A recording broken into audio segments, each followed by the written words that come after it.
రేపు సాయంత్రం 5 గంటల నుంచి భూభారతి పోర్టల్ అందుబాటులోకి వస్తుందన్నారు మంత్రి పొంగులేటి శ్రీనివాసరెడ్డి. ఎల్లుండి నుంచి యథావిధిగా రిజిస్ట్రేషన్లు చేసుకోవచ్చన్నారు.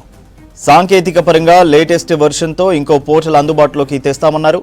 ఈ నెల 17 నుంచి వీఆర్ఏ, వీఆర్ఓలు దరఖాస్తులు తీసుకుంటారని చిట్చాట్లో చెప్పారు.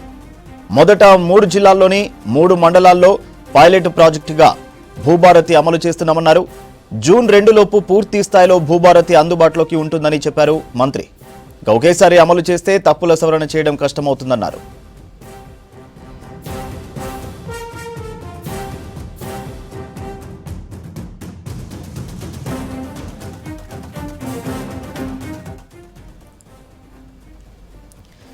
వెబ్ పోర్టల్ రాష్ట్రమంతా అందుబాటులో ఉంటుందన్న మంత్రి సమస్యల పరిష్కారం కోసమే 3 మండలాల్లో పైలట్ ప్రాజెక్టు అని చెప్పారు.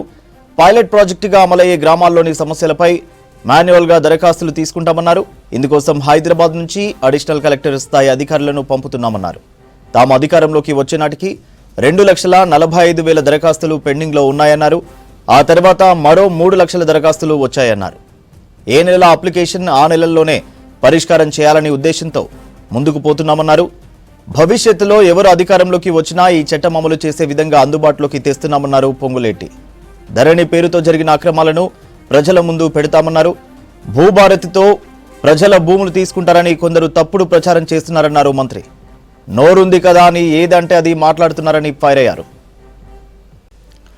సామాన్య రైతులకు కూడా అర్థమయ్యేలా భూభారతి వెబ్సైట్ రూపొందించాలన్నారు సీఎం రేవంత్ రెడ్డి. అత్యాధునికంగా వెబ్సైట్ ఉండాలని చెప్పారు. భద్రతాపరమైన సమస్యలు రాకుండా పగడ్బందీగా ఫైర్ వాల్స్ ఏర్పాటు చేయాలని సూచించారు. హైదరాబాద్ జూబ్లీ హిల్స్లోని నివాసంలో అధికారులతో సమావేశమైన సీఎం రేవంత్ రేపు ప్రారంభించనున్న భూభారతి పోర్టల్ ఏర్పాట్లపై సమీక్ష నిర్వహించారు. భూభారతి నిర్వహణ బాధ్యతను విశ్వసనీయ సంస్థకు అప్పగిస్తే బాగుంటుందన్నారు.